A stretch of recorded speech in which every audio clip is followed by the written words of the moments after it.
a decent as a toy. Yeah.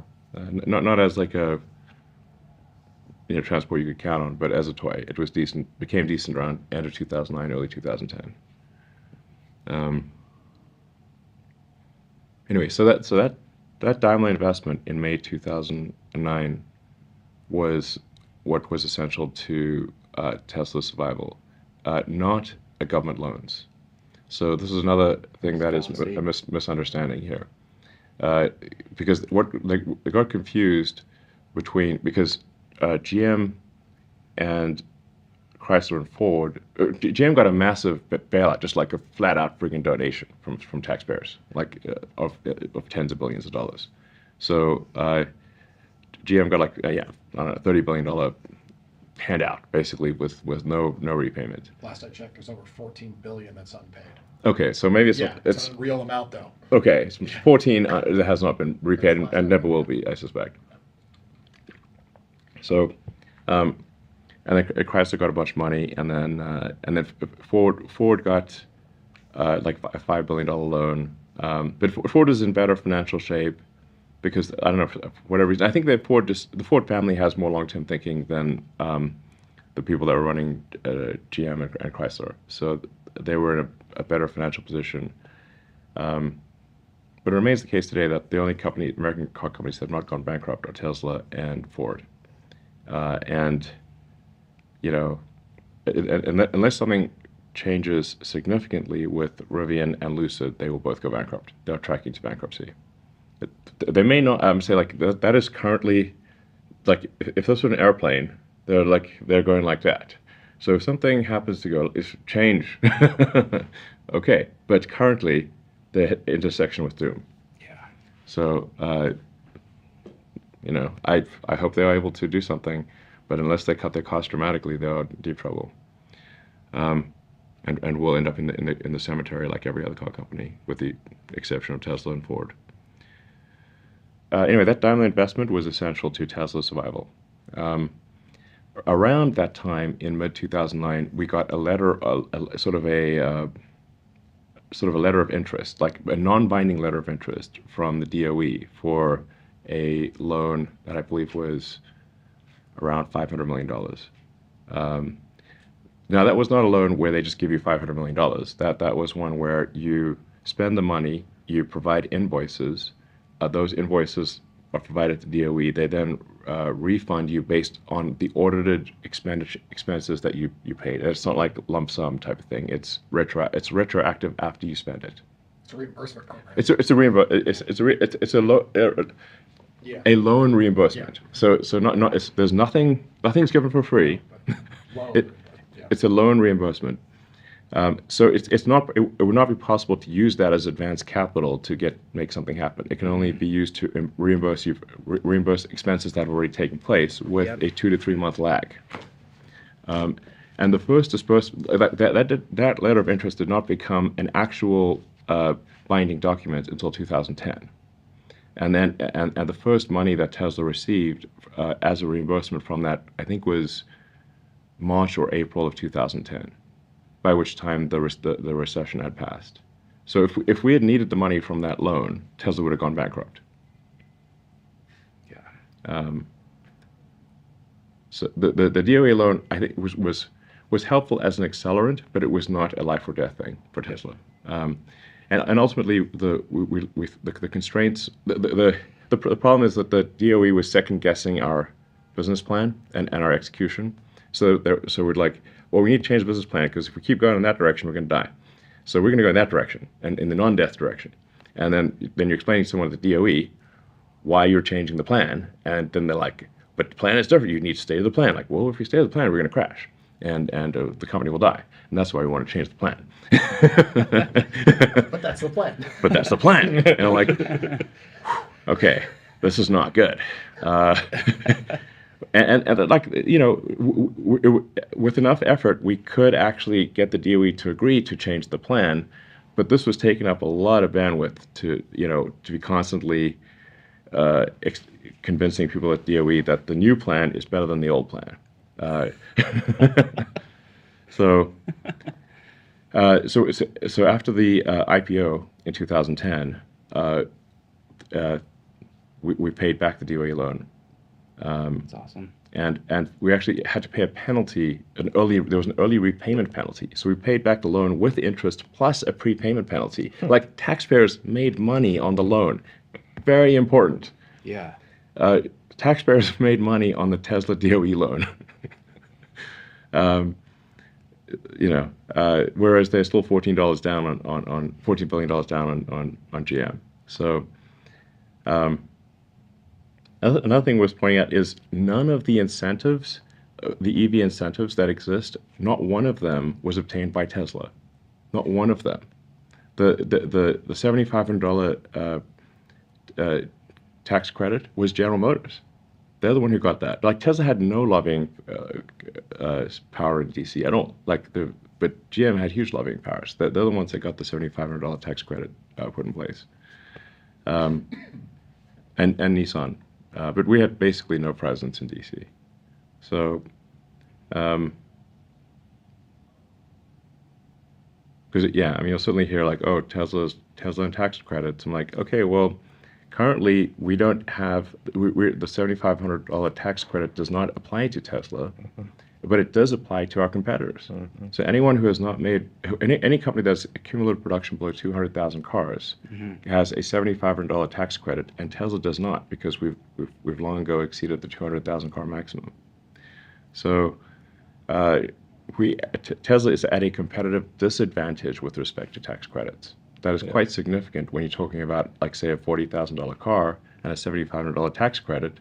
That's like almost a 20% difference. So a big deal. So Tesla is successful currently in spite of our competitors having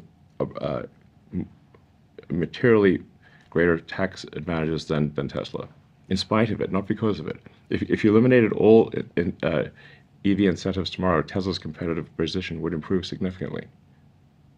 I'll say that again. If you eliminated all tax credits, EV tax credits, Tesla's position would improve immediately. And Tesla did the purpose what the tax credits were for, right? To drive that innovation ramp. You guys just actually did it so fast that the competitors are still using it. Yeah. Well, when we started Tesla, gas was under $2 a gallon in California, and there were no tax credits. So it was not from the standpoint of like, hey, this is a great opportunity. I mean, when we started Tesla, I should be clear, like, it was with an expectation of success of less than 10%.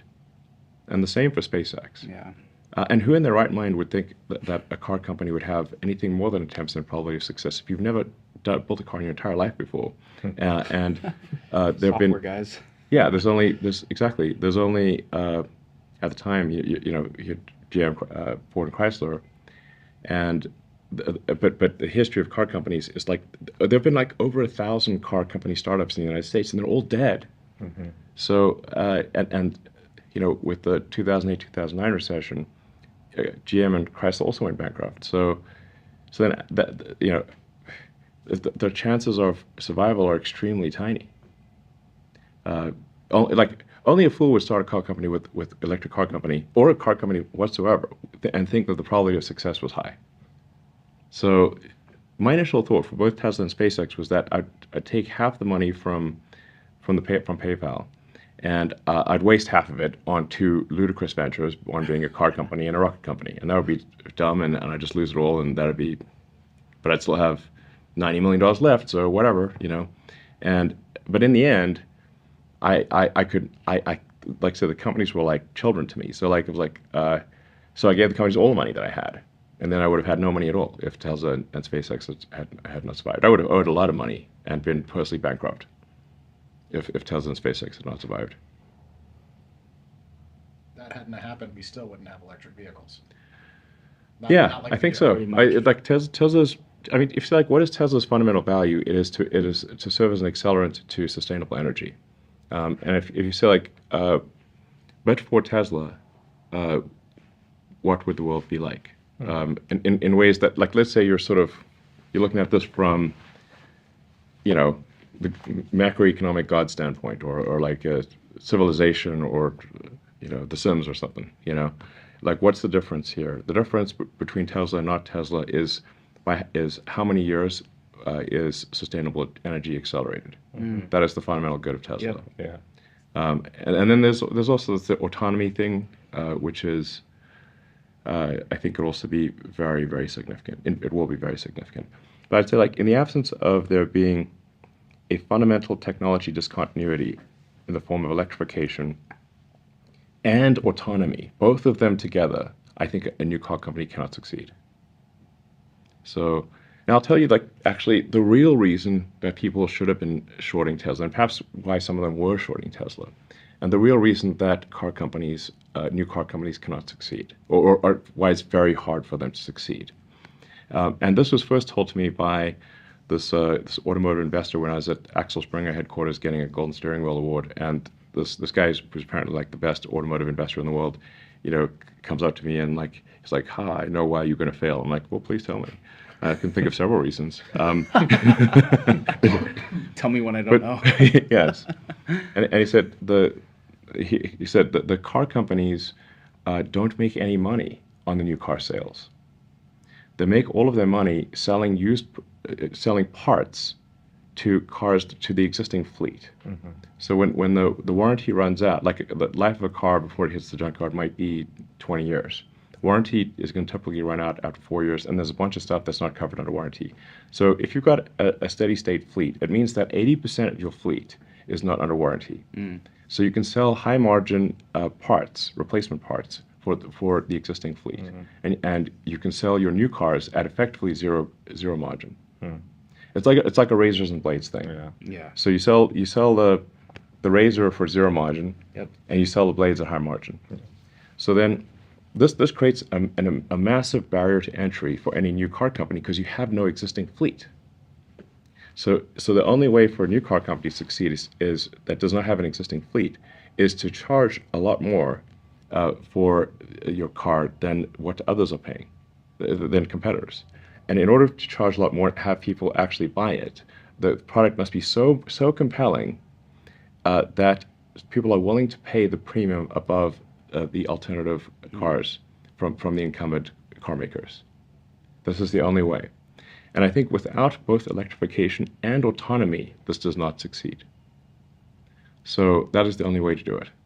You have to win on autonomy, and you have to win on electrification, and you have to make the product so compelling that it is worth paying the premium relative to the incumbent competitors. This is a very big deal. Yeah. Very, very big deal. So, yeah. I'm exactly that customer, by the way. I first test drove a Tesla in 2015. The acceleration and all that was cool. The electric was cool. But when I tapped the stick for Autopilot 1.0 and it locked on the road like rails, I went, holy shit, the future's here. And went from a $4,000 car to, at the time, a fully loaded Model S, opposite end of the spectrum. Mm-hmm. That exact angle was it. And that's gotten so many people that way. Yeah. No Autopilot, I probably still wouldn't be a Tesla owner. Yeah.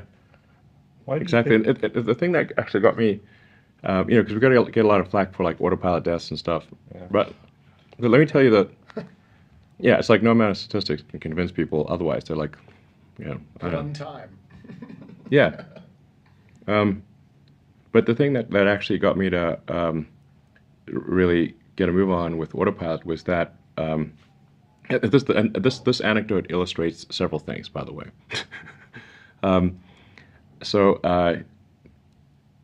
And I think this might have been like 2014 or something like that. A Model S owner in the Bay Area fell asleep while driving his Model S and ran over a cyclist and killed the cyclist. Now, if there had been even basic lane following, that cyclist would still be alive. So I was like, man, if anything illustrates the importance of autopilot, it's this case here where that innocent cyclist would still be alive if that guy that fell asleep had autopilot or any kind of like lane following, even basic lane following. The car would not have veered off the road and killed the cyclist. Mm-hmm. So I was like, we got to get a move on here. This is a real safety issue. So that's part of what really encouraged me to like, we need to go make this happen as quickly as possible.